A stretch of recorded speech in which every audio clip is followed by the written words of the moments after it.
Avant les confinements de 2020, les services d'achat immédiat et de paiement différé étaient quasiment invisibles pour la plupart des consommateurs.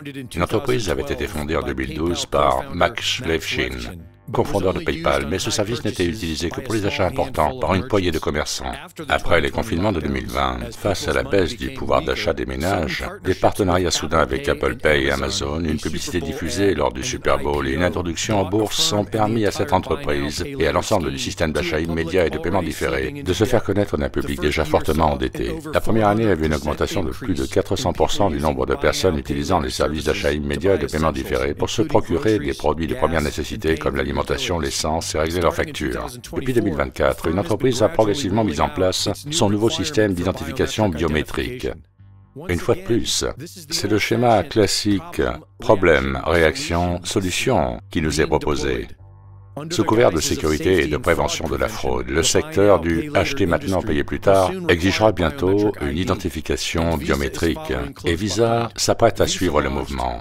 Visa a lancé son système de paiement Passkey en 2024, permettant d'effectuer des achats volontairement grâce aux données biométriques intégrées dans son téléphone.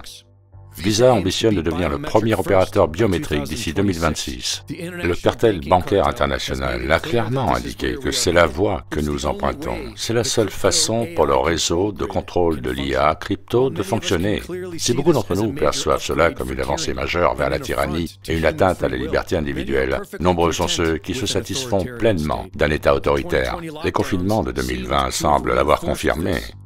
La tyrannie et l'autoritarisme ne se manifestent pas toujours comme on l'imagine. Il peut s'agir de la tyrannie brutale et sans scrupules de 1984 ou de la tyrannie à la Aldous Huxley dans son roman « Le meilleur des mondes » où l'on drogue les gens au soma et on les force à aimer leur servitude. Les deux sont néfastes, mais au moins dans un État policier à la 1984, un État totalitaire où tout est omniprésent, les gens savent qu'un tyran règne et qu'ils sont sous son joug.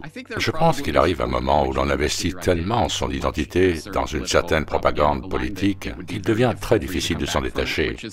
C'est pourquoi, à mon avis, le débat sur le Covid a quasiment disparu si vite, parce que beaucoup de gens ont sans doute compris intuitivement qu'ils avaient été dupés, mais personne ne veut en parler.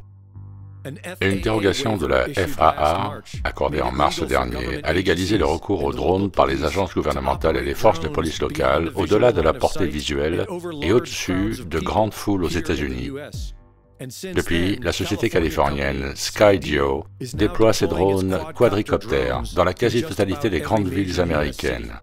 Équipés de caméras thermiques, ces drones, pilotés sans opérateur humain, sont utilisés par Israël depuis octobre 2023 pour traquer, localiser et assassiner des dizaines de milliers de Palestiniens non combattants.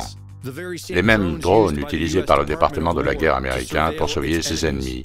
Les mêmes drones utilisés par Israël pour procéder au nettoyage ethnique des derniers territoires palestiniens sont désormais lancés quotidiennement dans la plupart des grandes villes américaines afin de suivre et de tracer chaque individu. Le nouveau système financier est prêt à renaître de ses cendres.